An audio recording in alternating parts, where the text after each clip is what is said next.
So I was talking to my uncle when I was there, and he's one of my favorite uncles.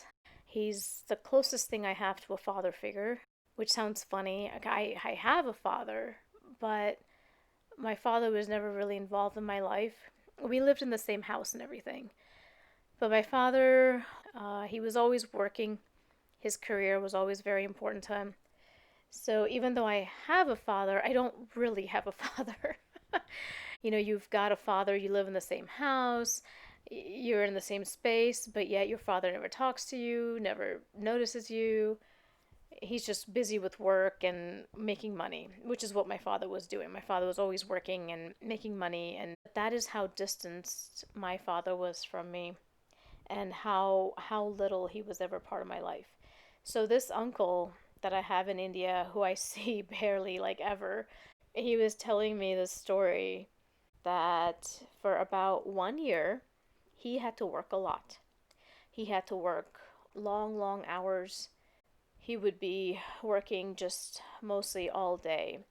Now, my uncle has a son, and he told me that for that 1 year, his son was basically grew up alone. That, my uncle couldn't be with his son, couldn't be part of his son's life for that year, and that he felt so bad, but he had to work. He had to go make money so that he could help support his family, things like that.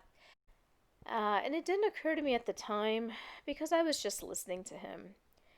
I wasn't thinking about what he was really saying. I was just listening to his story about how he couldn't really be there for his son for a whole year because he had to work so much and his son was alone that whole time. But later, when I thought about what he had said, that actually what my uncle was saying wasn't necessarily true. Because, as I said, my uncle lives in India, and that's where my cousin grew up. So, in India, it's really common for people to live together. It's not as common for a family to just be mother, father, and a child, or two kids, or whatever. Usually in India, people live together, meaning you have the parents, you've got the kids, you've got the grandparents, you usually have an uncle, you might have an aunt, you've got cousins, and also on top of that, there's usually a maid or two running around the house too, because in India it's actually pretty common to have a maid. So in India, it's really normal to have several people in one household. You might have six, seven, eight people living under one household versus America. In America, generally, you've got two parents. If you're lucky, you have two parents. A lot of households in America just have one parent. If you're lucky, you have two parents, and then it's just the kids, and that's it. You don't have your grandparents or your uncles and your aunts or your cousins or whoever else living with you. I mean, it literally is just you and your parents. That's it. That's in America. But in India, it's very, very common to have extended family live with you. It's very common. So my cousin actually was not alone because while my uncle was working, my cousin's mother was around. She also worked, but she wasn't working the way my uncle was working. On top of that, my cousin had his grandparents. My cousin actually had other cousins with him, he had other adults there. So, actually, my cousin wasn't alone. There was always somebody around, whether it was his mother or his grandmother or his grandfather or his cousins or his uncle or his aunt or the maid. Somebody was around. So, my cousin actually didn't grow up alone. But what I thought was interesting, because that's how it is in India. Most people, when they say, "Oh, I'm so alone," they're actually not alone. They're surrounded by like five other people. But for me, when I grew up in America, actually, we did grow up pretty alone. As I already mentioned, my father was very concerned about work. His career and his job and working was the number one priority in his life, to the point that, I mean, we lived in the same house, but we would go days without talking to each other. There would be days where I might not even see my father. My mother was the same way. She was very career driven, and even though her and I and my father, my brother, we all lived in the same house, it was the same thing with my mother. She didn't really talk to me or anything. We just lived in the same house. and my mother was always either working or studying or just doing her own thing. She didn't really spend time with me or anything like that. And again, it was the same thing where, it would be several days where I might not see my mother or my father. I might not talk to my mother or my father. And then we lived in America, so we had very, very little family in America, and we were separated by them also. We only had one family. We didn't have anyone else here. So we were very, very separated. My parents made a lot of friends because they made friends with other Indians who were in the same boat as they were. So my parents would work a lot, they'd spend time with their friends, and then I would be home by myself. And my brother, he had his own set of friends. So my brother and I, we weren't very close either. So I actually did grow up alone. And what my uncle doesn't realize when he talks about his son growing up alone, he just means that he wasn't around. He doesn't realize actually his son growing up in India, his son was never truly alone. If you're growing up in India and you're with family, you're not truly alone. In America, so I actually was alone to the point that I would not see my parents or talk to them for days. I'm going to give it two examples of some people that I knew in America and how their lives were also very, very alone. Now, these are just two examples out of hundreds of people that I've met living in America. These are just two people I'm going to talk about. Both of these girls, I met them in high school. I was probably about 16, maybe 15, 16, 17. I was probably in that age range, and they were about the same age as I was. So the first girl I met, she was your typical American. She was white, and her parents were divorced. And we were friends for about 4 years. And one day she wanted to go see her mother, and her mother lived probably about 40 minutes away, maybe an hour away. She drove. I went with her to her mother's house. And when we got there, it was really interesting to see the house was actually pretty big. Not huge, but big. And as we were walking up, I was actually very sad to see her dog was outside. That poor dog was chained to the post outside in their yard, and he didn't have much length in the rope. He didn't have a lot of room to run around. No shade, absolutely no shade at all. No food and no water. It was actually pretty hot out and it was extremely sunny. This poor dog, I felt so bad for him. There was no way for him to escape the sun. There was no way for him to go into the shade or anything because he was chained out in the middle of the yard. But anyway, we went into the house, and I remember thinking, gosh, that poor dog is all by himself out in the lawn. So we went into the house, and my friend started looking for her mother. Well, it turned out her mother wasn't home. So we were in this nice big house. It was pretty fancy inside. Nice furniture, nice things on display. But there was nobody home.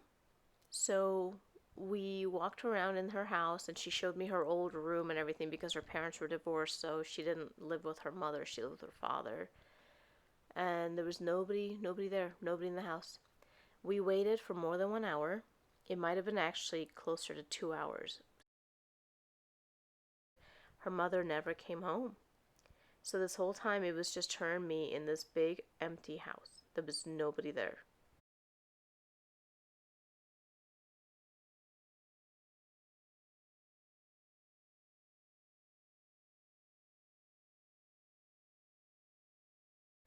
And finally we just left. And when we left again, the same thing. The dog was still outside. He had been out there all alone by himself this whole time in the sun. It was hot outside. No food, no water. He was just chained to this post out there. And I remember thinking, God, even the dog is alone. No one's paying attention to the dog, nothing. And that dog was so starved for affection. He was so starved for attention. When we walked out there, he would get so excited and jump on us and so happy to see us. And then, she would pet him for a little bit and then we would leave. Even the dog was completely alone. It was so sad. And I really think that's abuse, leaving the dog out in the sun like that all day for hours and hours and hours, no shade whatsoever, and no water. I mean, it was just horrible for me to see that. And like I said, their house, her mother's house was nice. It was big. It was decorated very nicely, a lot of fancy things inside, and there was nobody there. Her mother never came home. So we left, and she never saw her mother that day. We were friends for about 4 years, and the last I heard of that girl, she was getting taken to court for stealing. It wasn't real stealing, but the store defined it as stealing. And she had been pulled over by the police and she had been given a DUI. She was drunk and also high on cocaine. So that was the last I ever heard of her. I don't know whatever happened to her after that. Our lives went separate ways. So that was the one girl I wanted to talk about. And the second girl I wanted to talk about, again, she was also an American. White, blue eyes, brown hair. And I think she was about my age also, but she might have been a little bit older than me. Now, her house, my parents had a big house. My parents' house was about 3,000 square feet, maybe 3,500 square feet. Her house was even bigger. She took me to her house one day after school, and we went to this huge house. I mean, it was like a mini mansion. And we walked in, and there was nobody in the house. Nobody. It was the same situation with this girl where her parents were divorced and she lived with her mother.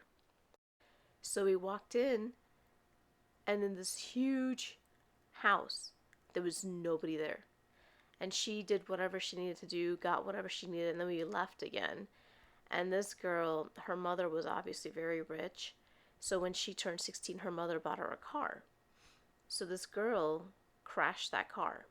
And by this point, actually, I had already stopped talking to her. Our friendship was very short-lived. We weren't even real friends.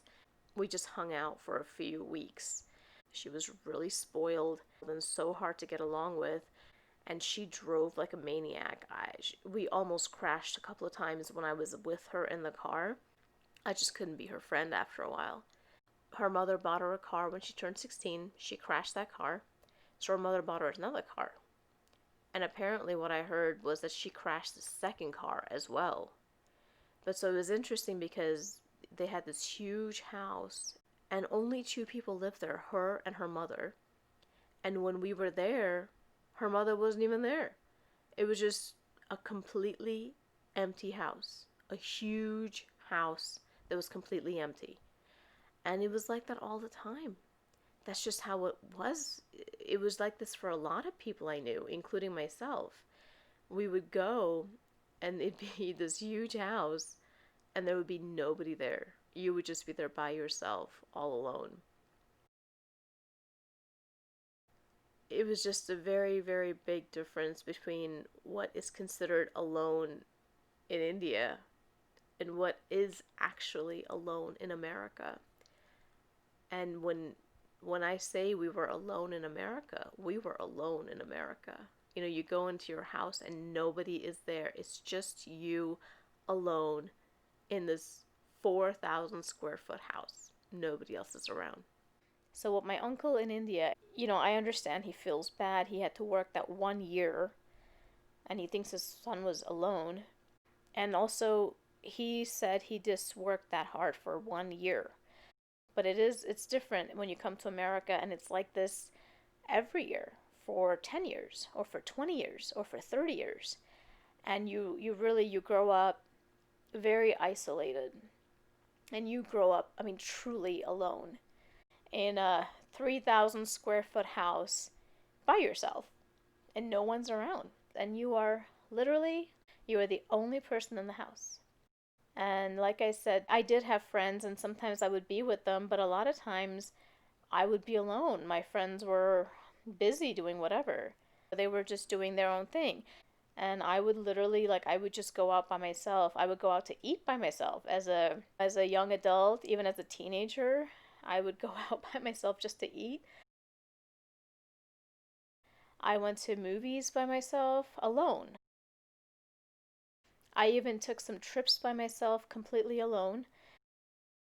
So, being alone in India and being alone in America mean two completely different things.